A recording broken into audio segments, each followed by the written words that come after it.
नमस्कार मित्रो, आज आपण एका महत्त्वाच्या विषयावर बोलणार आहोत। त्यापूर्वी मी माझा थोडक्यात परिचय करून देतो।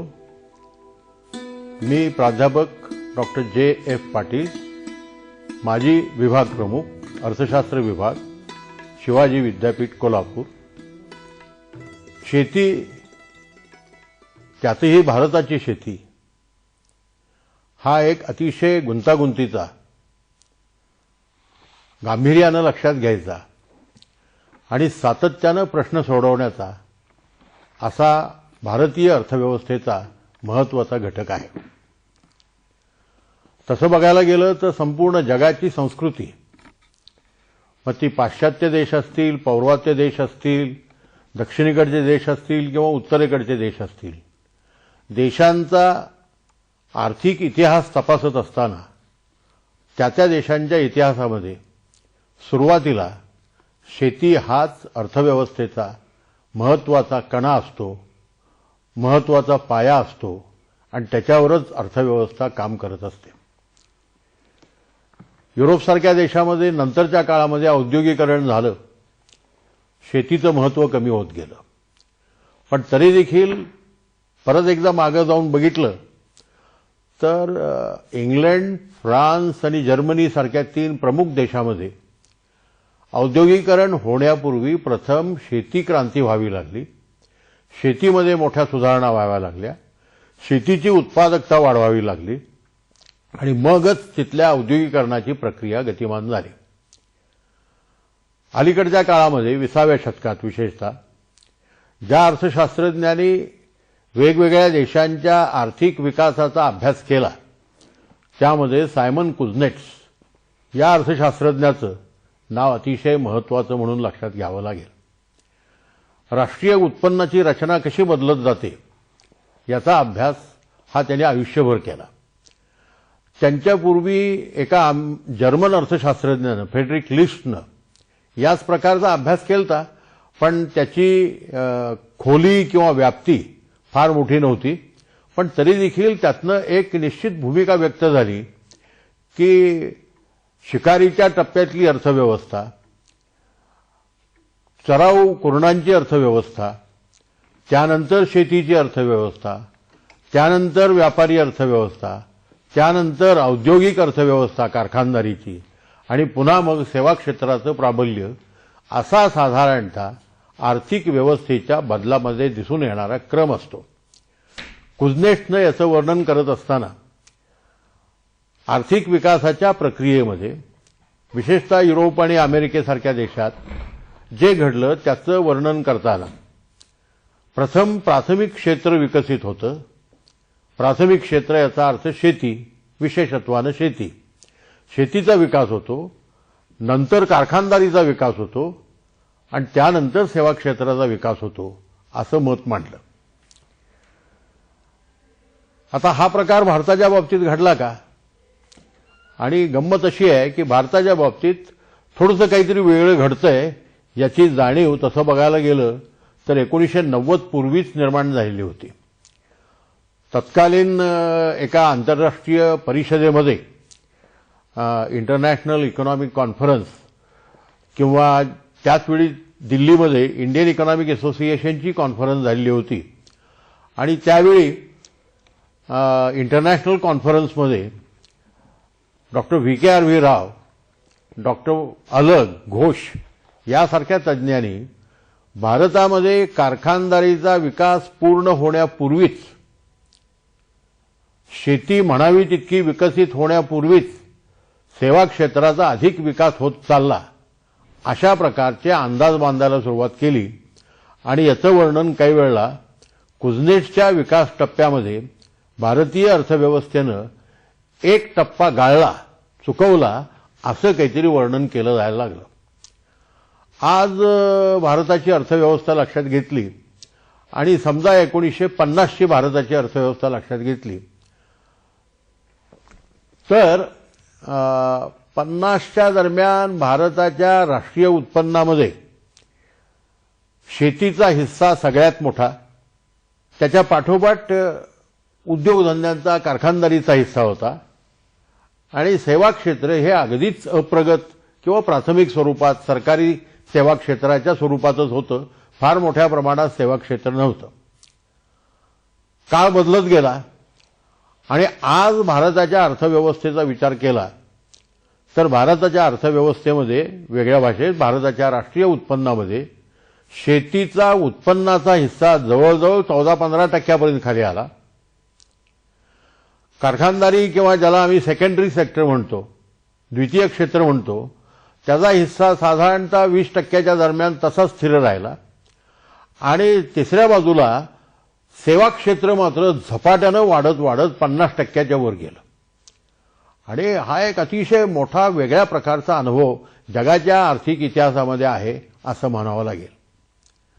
काही लोकांचा असा अर्थ लावला जातो या वास्तवाचा की भारताच्या राष्ट्रीय उत्पन्नात शेतीचं महत्त्व कमी झालं, कारण पूर्वी 50% उत्पन्न मिळायचं, आता फक्त 15% मिळतंय. असं नाहीये. हे 15% राष्ट्रीय उत्पन्नातलं जे शेअर आहे शेतीचा, तो ॲब्सोल्यूट फिगर्समध्ये जेव्हा आपण कन्व्हर्ट करतो तेव्हा 50च्या शेती उत्पादनाच्या कितीतरी पटीनं आत्ताचं शेती उत्पादन जास्त आहे.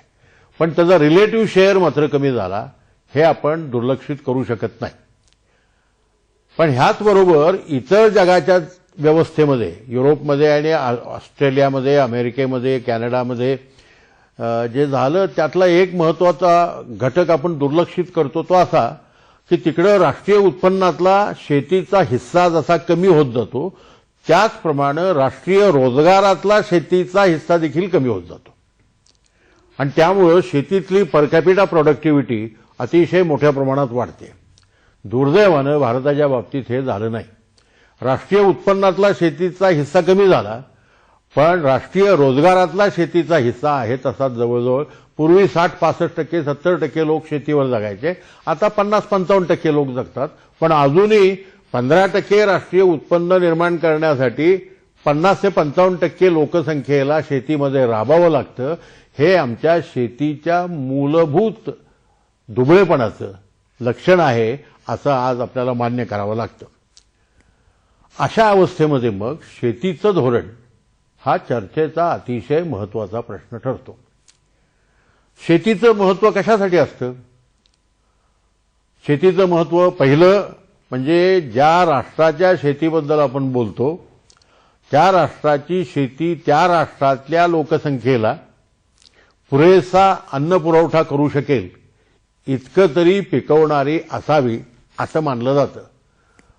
अर्थात काही राष्ट्र अशी आहेत की ज्यांच्याकडे शेतीला योग्य जमीनच नाही, जिथं वर्षभर बर्फ पडलेलं असतं किंवा सगळा दगडाळ भाग असतो. अशा भागामध्ये अर्थात शेतीचं महत्त्व असं मानलं जात नाही. त्यांना जगातनं कुठनं तरी धान्य आणावं लागतं आणि जगावं लागतं. पण भारतासारख्या राष्ट्राच्या बाबतीत हे म्हणून चालणार नाही आणि दुर्दैवाचं वास्तव असं होतं की एवढा मोठा शेतीप्रधान भारत देश स्वातंत्र्यानंतरच्या जवळजवळ 80 सालापर्यंत अन्नधान्याच्या आयातीवर आपल्या देशातल्या लोकांची भूक भागवत होता. म्हणजेच वेगळ्या भाषेत या देशाच्या लोकसंख्येला पुरून उरेल एवढं या देशातल्या शेतीकडनं उत्पादन केलं जात नव्हतं. अन्न हा कुठल्याही जगणाऱ्या समाजाचा प्राथमिक मूलभूत घटक आहे आणि या अन्नाची पूर्तता जर वेळच्या वेळी समाज करू शकत नसेल, त्या समाजाची शेती करू शकत नसेल, तर त्या ठिकाणी अनेक सामाजिक, राजकीय आणि सांस्कृतिक प्रश्न निर्माण होतात. अन्न पुरवठ्याच्या दृष्टीनं शेतीचं महत्त्व एक नंबरचं. दुसरं महत्त्व रोजगाराचं. शेतीमध्ये मोठ्या प्रमाणात रोजगार निर्माण होतो, सातत्यानं रोजगार निर्माण होतो. काही ठिकाणी पावसाळ्याच्या हंगामामध्ये जेव्हा पेरण्या वगैरे संपलेल्या असतात, शेतातली मशागत कमी झालेली असते, थोडासा रोजगार कमी होतो. पण एकूण रोजगारामध्ये मगाशी सांगितल्याप्रमाणे आजही भारतामध्ये शेतीचा रोजगार हा जास्तीत जास्त मोठा हिस्सा ठरतो. म्हणून माणसाला रोजगार देण्याच्या दृष्टीनं अन्नाबरोबर शेती हा अत्यंत महत्त्वाचा प्राथमिक घटक ठरतो. तिसरा घटक म्हणजे उत्पन्नाची निर्मिती. शेतीमध्ये राबणाऱ्या प्रत्येक माणसाला असं काहीतरी निर्माण करता येतं, उत्पादन करता येतं की जे बाजारात विकता येतं. ते विकल्यापासून त्याला जे मिळतं ते त्याचं कॅश इन्कम होतं आणि शेतीतलं जे पिकलेलं असतं त्यातलं जो स्वतः वापरतो त्याचं देखील रुपयात बदल जर केला आपण तर तेही त्याचं उत्पन्नच मानलं पाहिजे. समाजाच्या जगण्यासाठी आवश्यक असलेलं उत्पन्न शेतीच निर्माण करतं असं सरळ सरळ दिसतं. आणि शेवटचा भाग शेतीचं महत्त्व लक्षात घेण्याच्या दृष्टीनं उद्योगधंदे जे असतात ते हवेत निर्माण होत नाहीत.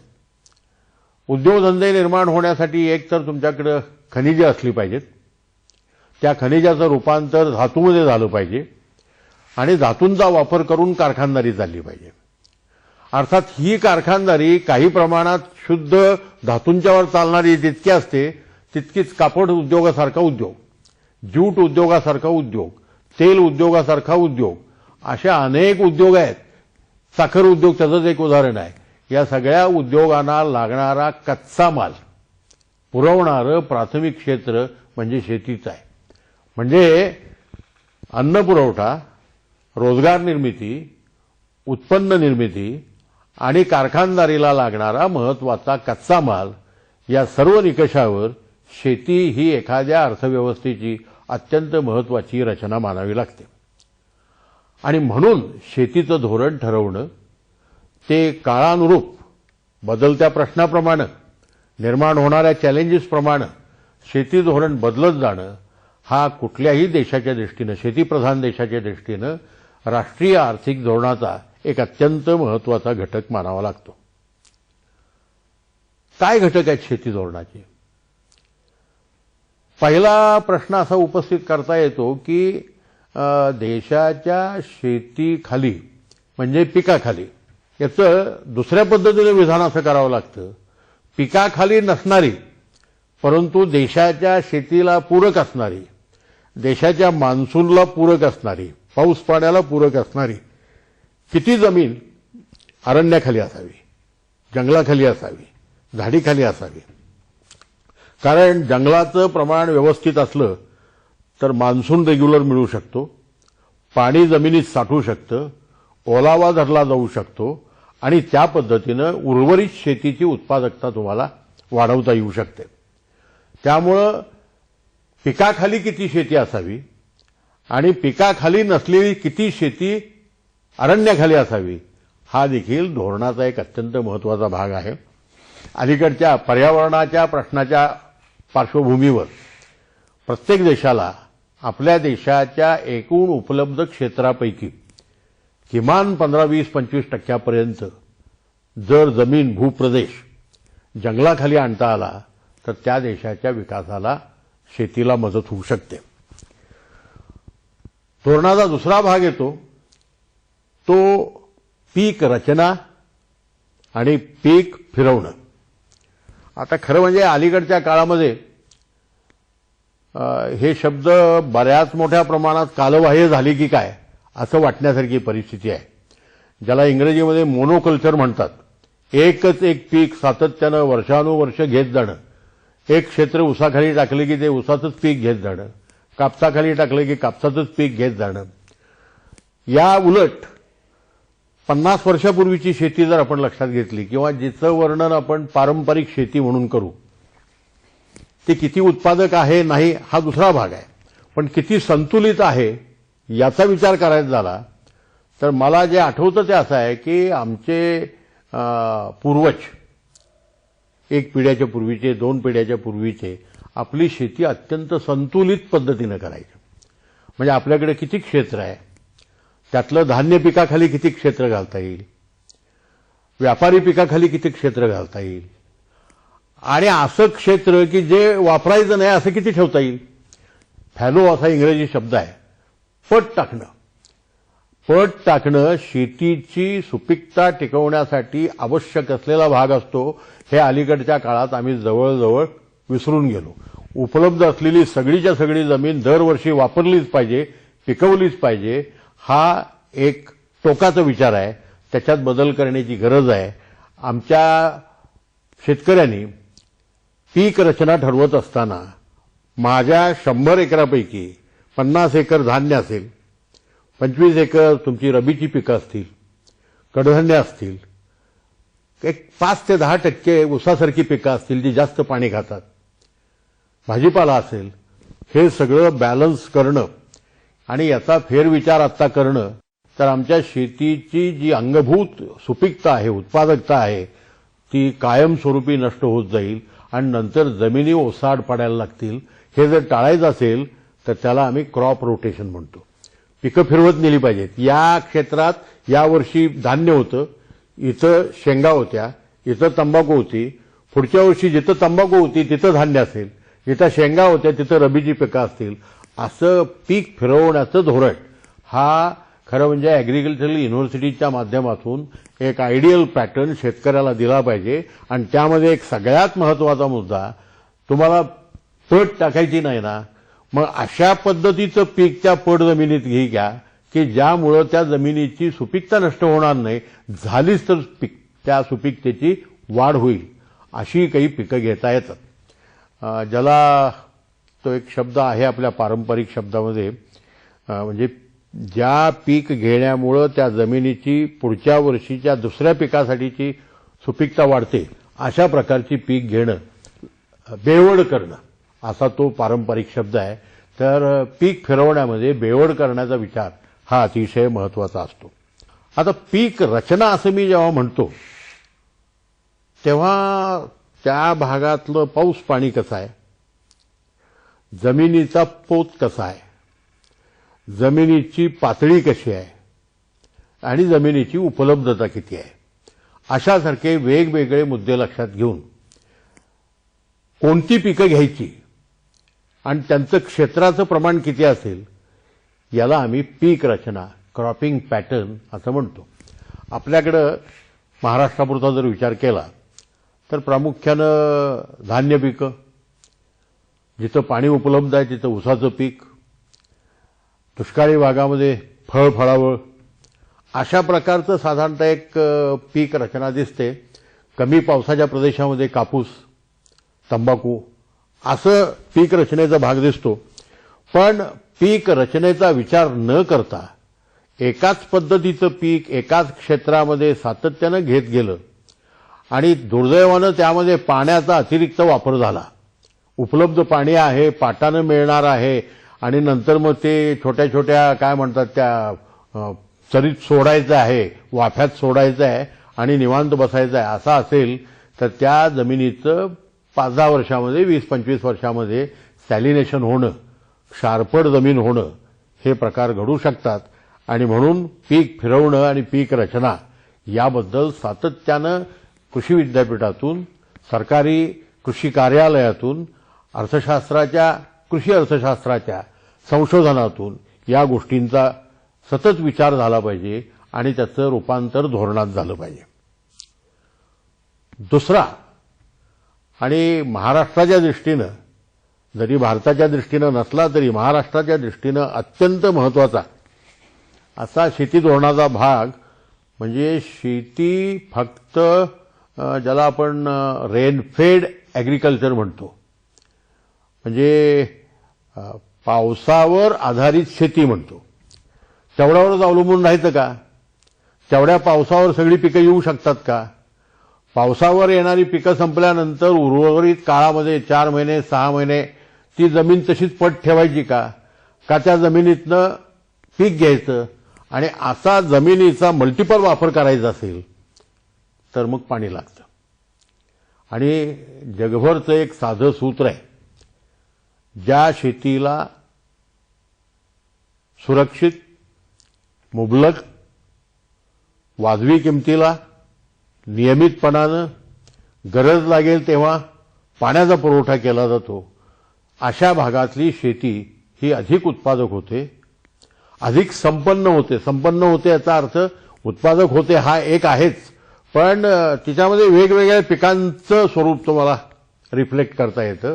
आणि म्हणून पाण्याचा वापर हा शेती धोरणाच्या बाबतीतला पुढचा अतिशय महत्त्वाचा भाग आहे. आता हे पाण्याचा वापर करण्याच्या पारंपरिक पद्धती आणि आधुनिक पद्धती अशा दोन्हीचं कॉम्बिनेशन, ऑप्टिमायझेशन करण्याची गरज आहे. पारंपरिक पद्धत म्हटलं अर्थात जुन्या काळात देखील धरणं होती, पण या धरणांचं स्वरूप आधुनिक पद्धतीची मोठी धरणं अशी नव्हती, तर बंधारे होते. म्हणजे मोगल काळामध्ये, शिवाजी महाराजांच्या काळामध्ये देखील काही ठिकाणी बंधारे होते. पण ज्याला आपण आधुनिक व्यवस्था म्हणतो बंधाऱ्यांची, ती वेगळी आहे. परंपरेप्रमाणे विचार केला तर तलावाचं पाणी, नदीचं सहजासहजी उपलब्ध करता येऊ शकणारं पाणी किंवा विहिरीचं पाणी, ह्याच इरिगेशनच्या पद्धती होत्या, सिंचनाच्या पद्धती होत्या.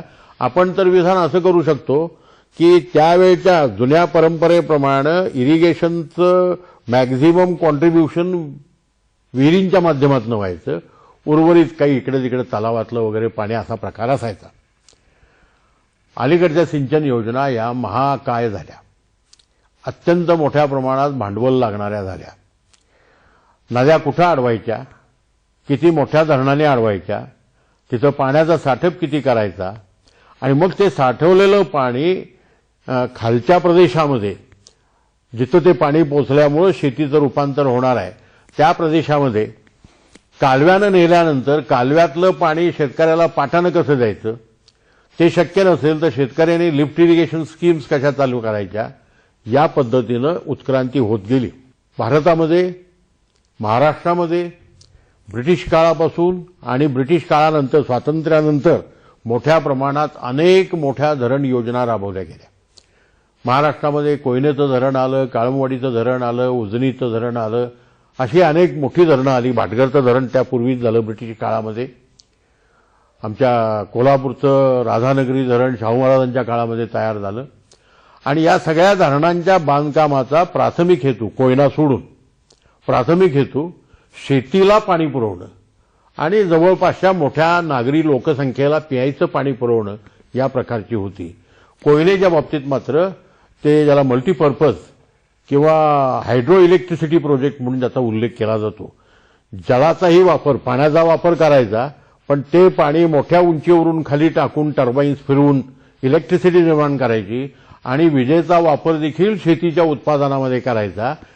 कालव्यातलं पाणी लिफ्ट करण्यासाठी लागणारी पॉवर देखील त्यातनं द्यायची. अशा प्रकारचं मल्टीपर्पज हेतूंचं असं सिंचन धोरण पुढे यायला लागलं, वाढत गेलं. कालव्याचं पाणी वापरायला सुरुवात झाली, पाटांचं पाणी वापरायला सुरुवात झाली आणि पाणी आल्यानंतर बऱ्याच भागामधून आपोआपच पीक रचना बदलायला लागली, पीक फिरवण्याच्या पद्धती बदलायला लागल्या, कॅश क्रॉपचं महत्त्व वाढलं, शेतीचं व्यापारी स्वरूप वाढत गेलं. आणि अशा अवस्थेमध्ये आत्ता जो प्रश्न निर्माण झालेला आहे की आम्ही आता देशाच्या पातळीवर असं विधान केलं जातं की या देशामध्ये कमाल सिंचन क्षमता किती असू शकेल, 45%, 50% म्हणजे कट्टाकट्टी. महाराष्ट्रापुरता विचार केला तर हे प्रमाण 20% टोकाचं धरलं जातं. अगदी काय म्हणतात भगीरथ प्रयत्न केले तरी हे 25% जाईल अशी खात्री आज कोणाला देता येत नाही. आणि मग साहजिकच प्रश्न असा निर्माण होतो की उर्वरित 70-75% जमीन जर तशीच पिकाऊ करायची असेल, सुपीक करायची असेल, उत्पादक करायची असेल तर थोडं बहुत पाणी त्यालाही मिळालं पाहिजे. मग हे पाणी द्यायचं कसं? याचं उत्तर एक आहे, जादा पाणी तुम्ही जर संकलित करू शकत नसाल, साठवू शकत नसाल, तर सध्या साठवलेलं पाणी अधिक समन्यायी पद्धतीनं देशाच्या सगळ्या भागात, राज्याच्या सगळ्या भागात कसं फेरवाटप करता येईल याचं प्लॅनिंग केलं पाहिजे.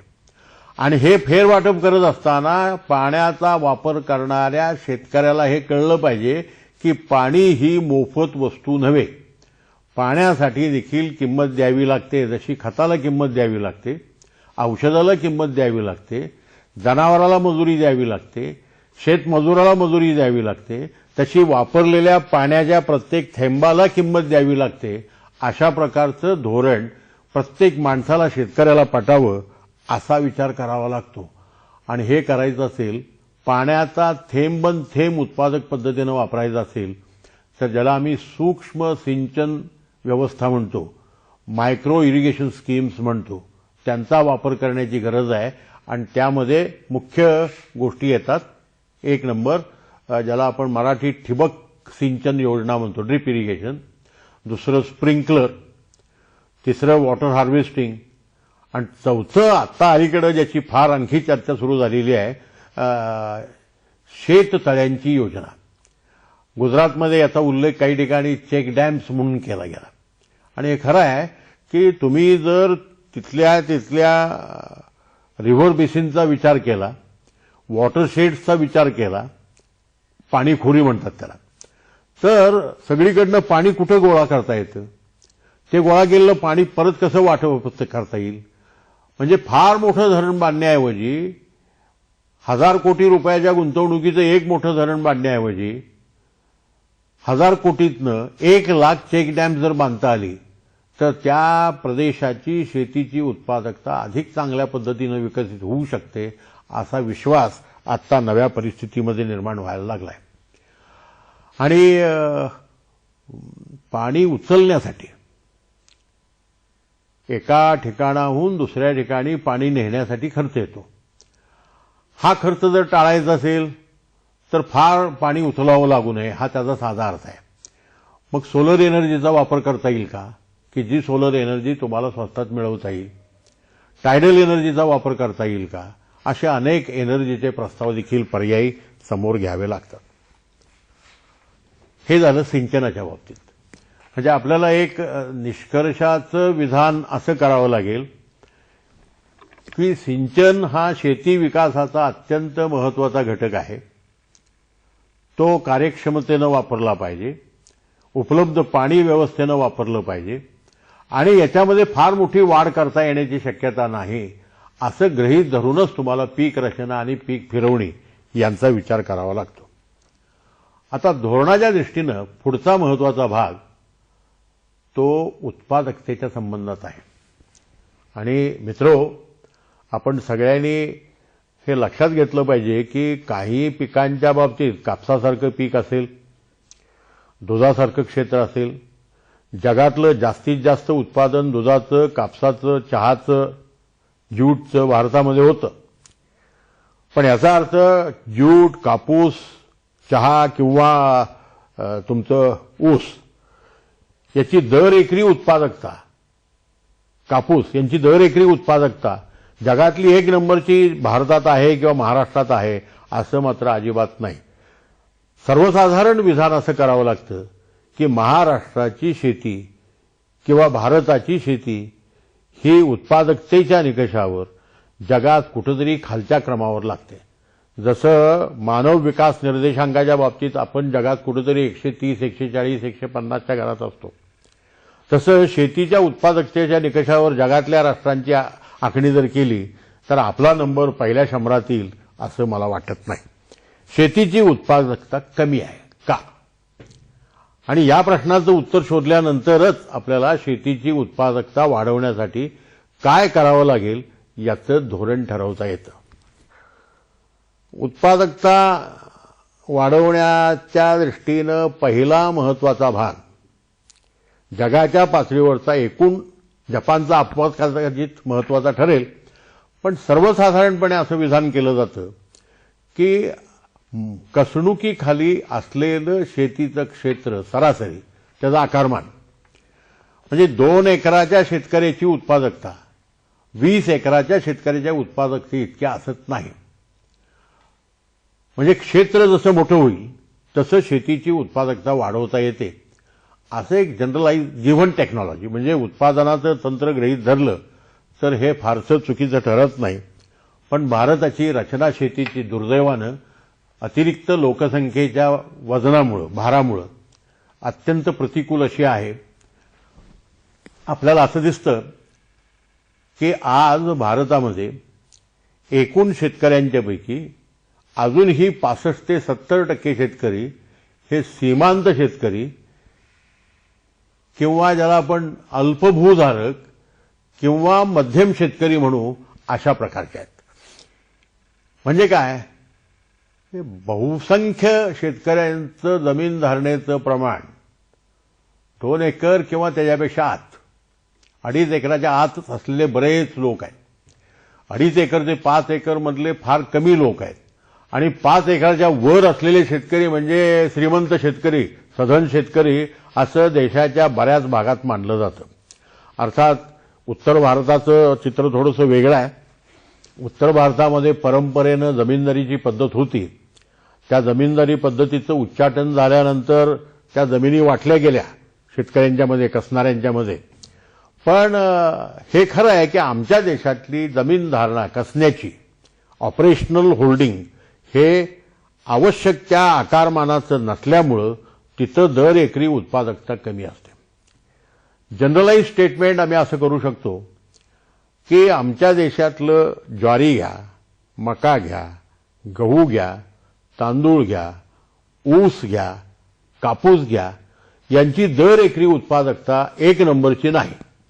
आणि ही तुलनाच करायची झाली एक नंबरच्या उत्पादकतेशी तर आमचं सरासरी प्रमाण 40%, 45%, 30% इतकं खाली येतं. याचा अर्थ काय होतो? आमच्या शेतीची उत्पादन व्यवस्था अकार्यक्षम आहे.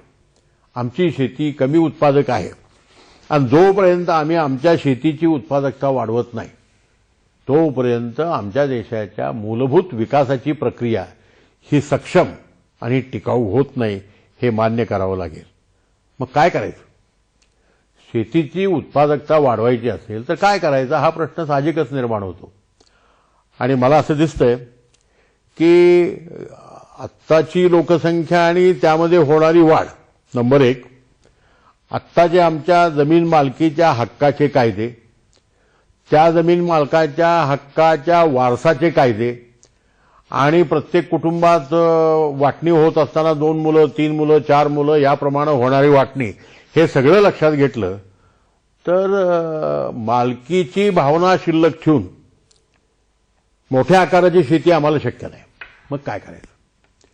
आणि मग याला उत्तर मिळतं ते एक म्हणजे आम्हाला गावाच्या पातळीवर गाव शेती केली पाहिजे. गावकऱ्यांनी एकत्र येऊन आपल्या गावात जमीन कशी आहे, कुठली जमीन कुठल्या पिकाला योग्य आहे, कुठली जमीन पडीक टाकली पाहिजे, पाण्याचा कसा वापर केला पाहिजे, उपलब्ध साधनसामग्रीचा, जनावरांचा, अवजारांचा कसा वापर केला पाहिजे, आधुनिक अवजारं कशी वापरली पाहिजेत, याचं एकत्रित प्लॅनिंग करणं आणि शेतीची उत्पादकता वाढवणं हा एक मार्ग आहे. दुसरा मार्ग आहे यांत्रिकीकरणाचा. आणि यांत्रिकीकरण असं म्हणत असताना ट्रॅक्टरचा वापर, कंबाईंड हार्वेस्टरचा वापर, रीपरचा वापर, वेगवेगळी साधनं आहेत, यंत्र की जी शेतीच्या कामासाठी वापरता येतात, त्यांची आता वाढती गरज भासायला लागली. बदलत्या काळाबरोबर, वाढत्या शिक्षणाबरोबर, वाढत्या नागरीकरणाबरोबर आणि शेतकरी कुटुंबातून नोकरीच्या शोधात बाहेर जाणाऱ्या तरुणांची वाढती संख्या लक्षात घेता शेतावर स्वतःचं शेत आहे म्हणून काम करणाऱ्या लोकांची संख्या घटत चालली. नंबर एक, ती घटत चालली म्हणून अशा शेतकऱ्यांच्या शेतावर काम करण्यासाठी जे मजूर पूर्वी दिवसाला 20, 25, 30 रुपयाला मिळायचे, आज पुरुषाचा दिवस 300 ते 400 रुपयाला विकला जातो. हलकी कामं करण्यासाठी बायकांना दिवसाला 150 ते 200 रुपये द्यावे लागतात. आणि एवढं देऊन देखील मजूर उपलब्ध होतील गावात असं चित्र नाहीये. मग आता शेती सोडायची का? मग ज्यांना शक्य असतं ते मोठे शेतकरी यंत्र घेतात आणि यांत्रिक पद्धतीनं शेती करायला लागतात. म्हणजे यांत्रिकीकरण करणं हा आता अपरिहार्य असा भाग होत चाललेला आहे. पुढचा भाग नवप्रवर्तन. शेतीची उत्पादकता वाढवायची असेल तर शेतकऱ्यांनी प्रयोगशील झालं पाहिजे. शेतीची उत्पादकता वाढवायची असेल तर नवं खत, नवं बियाणं, नवी औषधं, नवी पीक रचना, नवी यंत्र या सगळ्यांचा वापर कसा करायचा, कुठलं नवीन पीक घ्यायचं, कुठलं जुनं पीक सोडून द्यायचं, यासारख्या सगळ्या गोष्टीचा त्या शेतकऱ्याच्या मनामध्ये सातत्यानं विचार चालू असला पाहिजे. आणि हा विचार चालू असण्यासाठी एका बाजूला शेतकरी शिकला पाहिजे. शेतकरी शिकला पाहिजे याचा अर्थ त्यानं शेती विद्यापीठात गेलं पाहिजे किंवा शेती महाविद्यालयात गेलं पाहिजे असं नाही आहे. त्याला वाचता, लिहिता, बोलता यायला पाहिजे. आणि आत्ताच्या परिस्थितीमध्ये आमच्या शेतकऱ्याला ज्याला डिजिटल लिटरसी म्हणू, ज्याला कॉम्प्युटर वापरता येतो, ज्याला मोबाईल वापरता येतो, स्मार्टफोन वापरता येतो, नेटचा वापर करता येतो, इन्फॉर्मेशन कलेक्ट करता येते, अशा सगळ्या साधनांचा वापर गावागावात, घराघरात सुरू जर झाला तर त्याचा वापर देखील शेतीची उत्पादकता वाढवण्यासाठी चांगल्या पद्धतीने होईल, याला मी नवप्रवर्तन म्हणतो. नवं शिकण्याची तयारी, मानसिकता ही अत्यंत महत्वाची आहे. आणि याचाच एक प्रकार आपल्या देशात होऊन गेला. 1966 नंतर ज्याला आपण हरित क्रांती म्हणतो, त्या हरित क्रांतीचा प्रारंभ 66 नंतर झाला. सुरुवातीला स्मॉल फार्मर्स डेव्हलपमेंट एजन्सी आली, नंतर marginal farmers and agricultural labour यांच्यासंबंधी योजना आल्या, मग इंटिग्रेटेड रूरल डेव्हलपमेंट प्रोग्राम आला आणि अशाच पद्धतीच्या योजना येत गेल्या. ग्रामीण काय म्हणतात त्याला, रोजगार हमी योजना महाराष्ट्रानं सुरू केली. आज ती संपूर्ण देशभर महात्मा गांधी राष्ट्रीय ग्रामीण रोजगार हमी योजना म्हणून ओळखली जाते. म्हणजे अतिशय चांगल्या पद्धतीनं शेतीचं उत्पादन वाढवण्यासाठी हरित क्रांती घडली. पण ती हरित क्रांती घडून देखील आता 25, 30, 40 वर्ष झाली. आणि आता शेतीची उत्पादकता मधल्या काळात जी वाढली ते त्याच्या पुढे वाढायचं थांबलंय. आणि असं थांबून चालणार नाही, कारण आमची माणसं वाढायची थांबलेली नाहीयेत. माणसं वेगानं वाढतायतच. वर्षाला नाही म्हटलं तर 2 कोटीनं आम्ही लोकसंख्या वाढवत असतो. मग अशा लोकांना जर धान्य पुरवायचं असेल, डाळी पुरवायच्या असतील, तेल पुरवायचं असेल, तर तुमच्या शेतीची उत्पादकता वाढली पाहिजे. आणि ती वाढवायची असेल तर संशोधन पाहिजे, नव्या यंत्रांचा वापर केला पाहिजे, नवीन काहीतरी केलं पाहिजे. मग त्यामध्ये धवल क्रांतीचा समावेश करा किंवा मत्स्य क्रांतीचा समावेश करा, जैव क्रांतीचा समावेश करा किंवा फळफळांची शेती, भाजीपाल्याची शेती, अशा सगळ्या गोष्टींचा त्यामध्ये विचार करावा लागतो. ते केल्याशिवाय शेतीची उत्पादकता वाढणं शक्य नाही. पुढचा जो धोरणाचा प्रश्न येतो तो जमीन मालकीच्या संबंधातला आहे. असा एक अंदाज आहे की मधल्या काळामध्ये 1960 नंतरच्या काळामध्ये या देशातल्या शेत मालकीचं, जमीन मालकीचं केंद्रीकरण वाढत चाललंय. म्हणजे सीमांत शेतकरी भूमिहीन व्हायला लागलाय, लहान शेतकरी सीमांत शेतकरी व्हायला लागलाय, मध्यम शेतकरी लहान शेतकरी व्हायला लागलाय. आणि या सगळ्या बाजूला जाणाऱ्या जमिनी वरचे मोठे शेतकरी आपल्या ताब्यात घ्यायला लागलेत. म्हणजे जमीन मालकीचं केंद्रीकरण ज्याला म्हणतात त्या पद्धतीचं काहीतरी घडतंय. आता हे मालकीच्या विभागणीच्या दृष्टीनं फारसं कोणाला आवडत नाहीये, पण शेतीची उत्पादकता वाढवण्यासाठी या पद्धतीनं जमीन मालकीची वाटणी, फेरवाटणी होणं हे या देशाच्या हिताचं ठरेल की काय असा प्रश्न आहे. पण हे करत असताना एक मात्र मान्यच केलं पाहिजे की ॲब्सेंटी लँडलॉर्डिझम, म्हणजे कुठेतरी मुंबईत किंवा पुण्यात किंवा साताऱ्यात किंवा रत्नागिरीत किंवा कोल्हापुरात शेतकरी राहतोय, जमिनीचा मालक, आणि त्याच्या जमिनीवर हमाली करणारी माणसं, मजुरी करणारी माणसं, खंडानं शेती करणारी माणसं आहेत, त्यांना जमिनीची मालकी मिळत नाही. असं जेव्हा असतं, म्हणजे मी जमिनीवर श्रम करतो, काम करतो, पिकवतो, पण त्या जमिनीची मालकी माझ्याकडे नसते, मला पदरात वेतनही फार चांगलं पडत नाही, निर्माण केलेल्या उत्पादनातला हिस्सा देखील मिळेल याची खात्री नाहीये. अशा अवस्थेमध्ये जे उत्पादन मला उपभोगायला मिळणार नाही ते उत्पादन जास्तीत जास्त करण्याचा प्रयत्न मी का करावा. म्हणजे शेतीवर राबणाऱ्या त्या लोकसंख्येला इन्व्हॉल्वमेंट जी पाहिजे, त्यामध्ये गुंतून जाण्याची जी मानसिकता पाहिजे ती निर्माण होत नाही. आणि जोपर्यंत ती निर्माण होत नाही तोपर्यंत शेतीची उत्पादकता वाढत नाही. खरं तर एका इंग्रजी अर्थशास्त्रज्ञानं असं वर्णन केलंय की एखादी पडीक जमीन चांगल्या कसणाऱ्या शेतकऱ्याच्या मालकीची करा, तिथं नंदनवन फुलवेल, आणि एखादं नंदनवन कष्ट न करणाऱ्या माणसाच्या ताब्यात द्या, त्याचं वाळवंट व्हायला वेळ लागत नाही. हे सत्य आणि जागतिक सत्य आहे. आणि त्या आत्ता देखील त्याचं आपल्याला मेसेज जो आहे तो मान्यच करायला पाहिजे. आणि म्हणून एक साधं धोरण जमीन मालकीच्या बाबतीतलं की कसेल त्याची जमीन, जो राबणारा असेल, त्या जमिनीवर काम करणारा असेल, घाम गाळणारा असेल, त्याला त्या जमिनीची मालकी मिळावी याची आपण काळजी घेतली पाहिजे. याच्यानंतरचा जो प्रश्न येतो तो या गेल्या 2-4 वर्षामध्ये अतिशय महत्वाचा झाला. खरं बघायला गेलं तर ब्रिटिशांच्या काळामध्ये आम्ही लँड ॲक्विजिशनचा कायदा केलता. तोच कायदा जवळजवळ 100 वर्ष चालू होता. अलीकडच्या काळामध्ये अगदी पूर्वीच्या युपीए गव्हर्नमेंटनं देखील त्या दृष्टीनं फेरविचार करायला सुरुवात केली होती. कारण असं आहे की औद्योगिक विकासासाठी, व्यापारीकरणासाठी, अर्थव्यवस्थेच्या एकूण रूपांतरणासाठी, ट्रान्सफॉर्मेशनसाठी उपलब्ध जमीन गिव्हन क्वांटिटी असते. आणि मग तुम्हाला नगरं पाहिजे असतील तर जमीन पाहिजे, रस्ते पाहिजे असतील तर जमीन पाहिजे, धरणं पाहिजे असतील तर जमीन पाहिजे, रेल्वे पाहिजे असतील तर जमीन पाहिजे, विमानतळ पाहिजे असतील तर जमीन पाहिजे. म्हणजे नॉन ॲग्रिकल्चरल यूजसाठी तुमची उपलब्ध जमीन वाढत्या प्रमाणात विकास प्रक्रियेत वापरली जाते. प्रमाण वाढतं म्हणजे 1% अर्ध्या टक्क्यानं जरी बदललं तरी ते फार मोठं होतं.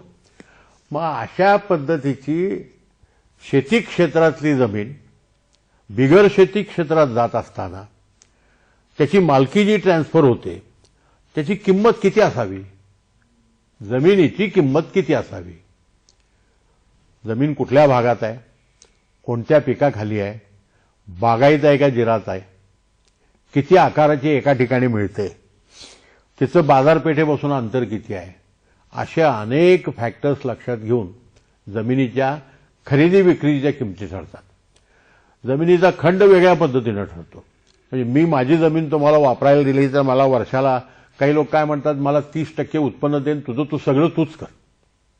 काही लोक म्हणतात सगळं भांडवल मी घालतो, खत मी घालतो, पाण्याचा खर्च मी करतो, उत्पन्नातला 20% तुला हिस्सा घे आणि उरलेला 80% उत्पन्न मला दे. अशा अनेक खंडाचे प्रकार आहेत. त्या खोलात आपण जायचं कारण नाही. पण प्रश्न हा निश्चित आहे की जमिनीच्या किमतीचा प्रश्न समाजानं सामंजस्यानं सोडवला पाहिजे. कारण विकासासाठी वाढत्या प्रमाणात शेतीचा काही भाग, हे खरं आहे की देशाला उपलब्ध असलेली पडीक जमीन पहिल्यांदा बिगर शेतीसाठी वापरावी, नगरांच्यासाठी वापरावी, रेल्वे रस्त्यांच्यासाठी वापरावी. पण कुठं ना कुठं तुम्हाला शेतीची जमीन वापरावीच लागते.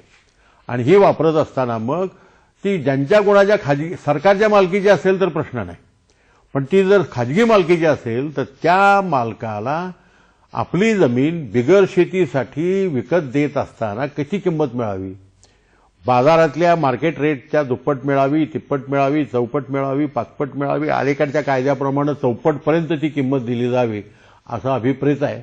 पण मुद्दा आपला धोरणाच्या दृष्टीने एवढाच आहे की जमिनीची खरेदी विक्रीची किंमत ठरवण्याची एक कायद्याला आणि बाजार व्यवस्थेला मान्य असलेली पद्धत अस्तित्वात यावी.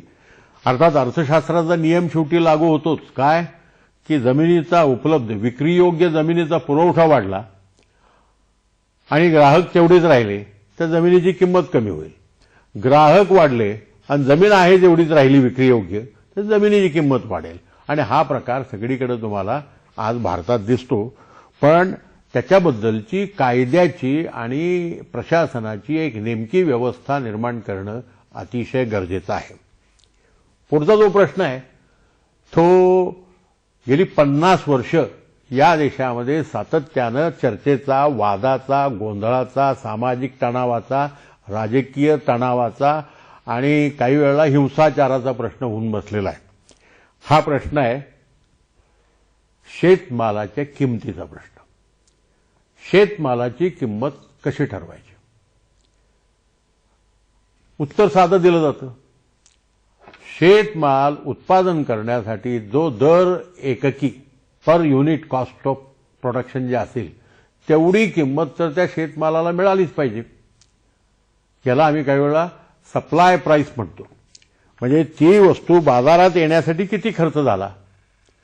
ज्वारी बाजारात यायची आहे तर 1 किलो ज्वारी बाजारात आणण्यासाठी जर शेतकऱ्याला 30 रुपये खर्च येत असेल तर 30 पेक्षा कमी किंमत देऊन चालणार नाही, नाहीतर शेतकऱ्याचं नुकसान होईल. आणि सातत्यानं हे नुकसान व्हायला लागलं तर शेतकरी एकतर आपल्या शेतात ज्वारी पिकवणार नाही आणि जर शेती फक्त ज्वारी पिकाचीच असेल तर त्याला ती शेती विकावी लागेल. मग त्याच्यापेक्षा जास्त किंमत मिळायची असेल तर काय झालं पाहिजे, तर बाजारामध्ये ज्वारीला मागणी काय आहे, ती मागणी वाढती ठेवता येईल का, वाढती ठेवण्यासाठी ज्वारीचा नेहमीच्या वापरापेक्षा वेगळा वापर करता येईल का, त्याचं व्हॅल्यू ॲडिशन करता येईल का, त्याचं बेटर पॅकेजिंग करता येईल का, त्याचं रेडीमेड प्रॉडक्ट्समध्ये कन्व्हर्जन करता येईल का? जसं आपण मक्यापासून काय करतो ते लाह्या करतो, त्या पद्धतीच्या लाह्या करता येतील का? असे अनेक प्रश्न त्यामध्ये आहेत. पण शेतीच्या मालाची किंमत हा चर्चेच्या दृष्टीनं अत्यंत महत्त्वाचा प्रश्न आहे आणि त्याचं धोरण सुदैवाने या देशामध्ये एक चांगलं झालंय. अगदी 1951ला जेव्हा आर्थिक नियोजन सुरू झालं त्यानंतरच्या काळामध्ये शेतकऱ्याच्या मालाला किफायतशीर किंमत मिळावी असं तत्वतः मान्य करण्यात आलं आणि हे मान्य केल्यानंतर हा उत्पादन खर्च कुणी मोजायचा? शेतकरी स्वतः मोजू शकत नाही, त्याच्याकडे तेवढी यंत्रणा असत नाही, तो एवढा शिकलेला नसतो, तो रेकॉर्ड करू शकत नाही, नोंदी करू शकत नाही. मग सरकारनं असं ठरवलं की commission on agricultural cost and prices, जे शेतमालाच्या उत्पादन खर्च आणि किमती ठरवण्यासाठी एक आयोग असावा आणि हा जवळजवळ 65-66 सालापासून हा विचार पुढे आला आणि आज तो अतिशय व्यवस्थित कामकाज करतो. देशातल्या जवळजवळ 27-28 शेतमालाच्या किमती किमान एवढं उत्पादन करण्यासाठी याला 1 किलोला किती खर्च येतो, क्विंटलला किती खर्च येतो, टनाला किती खर्च येतो, असं ते गणित घातलेलं असतं आणि हे गणित घातल्याप्रमाणे सरकार डिक्लेअर करतं की येत्या हंगामात आम्ही या पिकांच्या या किमती किमान आधारभूत किमती ठरवलेल्या आहेत आणि यापेक्षा जर कमी किंमत त्याला बाजारात मिळायला लागली तर सरकार तो माल विकत घेईल ठरलेल्या किमतीला आणि शेतकऱ्याचं नुकसान होऊ देणार नाही. धोरण म्हणून हे अतिशय चांगलं आहे. जोपर्यंत तुमची मागणीची परिस्थिती बदलत नाही तोपर्यंत हे ठीक आहे. पण आता अलीकडच्या काळामध्ये काही पिकांच्या बाबतीत बाजारातली मागणी एकदम कमी झाली एक, किंवा त्या पिकांच्या बाबतीत तसलंच पीक परदेशातनं आमच्या बाजारपेठेत जास्त यायला लागलं. म्हणजे एक तर पुरवठा वाढला किंवा दुसऱ्या बाजूला मागणी कमी झाली आणि अशा वेळी मिळणारी किंमत ही उत्पादन खर्चापेक्षा जास्त असेलच याची खात्री देता येईना. दुसऱ्या बाजूला खत, बियाणं, बीज, पाणी, औषधं, यंत्र, जनावरं, मजूर या सगळ्यांच्यासाठी शेतीला करावा लागणारा खर्च, शेतकऱ्याला करावा लागणारा खर्च हा शेतमालाला मिळणाऱ्या किमतीच्या मानानं अधिक वेगानं वाढतोय असा एक सर्वसाधारण समज आहे आणि त्या पद्धतीनं मग ज्याला आम्ही अर्थशास्त्रामध्ये टर्म्स ऑफ ट्रेड म्हणतो, शेती आणि उर्वरित व्यवस्था यांच्यातल्या व्यापार शर्ती, म्हणजे शेतकऱ्याला जे विकत घ्यावं लागतं ते महाग घ्यावं लागतं, शेतकऱ्याला जे विकत द्यावं लागतं ते स्वस्त विकत द्यावं लागतं आणि यामध्ये मग शेतीची उत्पादकता वाढायला अडचण व्हायला लागते आणि हे टाळण्यासाठी मग तुम्हाला काहीतरी धोरण ठरवावं लागतं. सरकारची जबाबदारी आहे आणि इथं एक विधान करायला काय हरकत नाही. शेतकरी जर लोकसंख्येच्या अन्नपुरवठ्याची व्यवस्था करत असेल तर ते नुसतं शेतीचं एक आर्थिक काम आहे असं नाही आहे, तर ते समाजाचं एक अत्यंत मोठं संरक्षण आहे असं मानलं पाहिजे आणि म्हणून शेतकऱ्याला त्याचा उत्पादन खर्च कव्हर होईल एवढी किंमत दिलीच पाहिजे. मग बाजारातली मागणी कमी झाली आणि किंमत घसरायला लागली, उत्पादन खर्चापेक्षा कमी व्हायला लागली, तर समजा आपण ज्वारीचं 1 किलो पिकवण्यासाठी शेतकऱ्याला येणारा खर्च 30 रुपये आहे आणि बाजारातली मागणी कमी झाल्यामुळे ज्वारी 25 रुपयाच्या वर घ्यायला कोण तयार नाही किंवा परदेशातनं ज्वारी यायला लागली, त्यामुळं ज्वारीचा सप्लाय वाढला आणि त्यामुळे ज्वारीची किंमत कमी झाली. पण माझ्या शेतकऱ्याला ज्वारी पिकवण्यासाठी खर्च मात्र 30 रुपये पर किलो आलेला आहे. यावेळी काय करायचं, तर सरकारनं ज्वारीची 30 रुपये किंमत देण्यासाठी बाजारातली जी किंमत असेल ती आणि ही 30 रुपये किंमत यातलं जे अंतर आहे ते 5 रुपयाचं, 6 रुपयाचं, 4 रुपयाचं जे अंतर असेल ते शेतकऱ्याला अंशदान, सबसिडी म्हणून दिलं पाहिजे आणि त्या शेतकऱ्याला त्या काळात टिकवलं पाहिजे. सरकारची जबाबदारी म्हणून प्रतिकूल कालखंडामध्ये सरकारनं शेतकऱ्याच्या पिकाच्या किमती कोसळल्या तर शेतकऱ्याला संरक्षण देण्याच्या दृष्टीनं शेतमालावर ज्याला आपण औषधांना म्हणतो, सबसिडी म्हणतो, इंग्रजीमध्ये सबसिडी म्हणतो, त्या पद्धतीनं सबसिडी दिली पाहिजे. हे जितकं खरं आहे तितकंच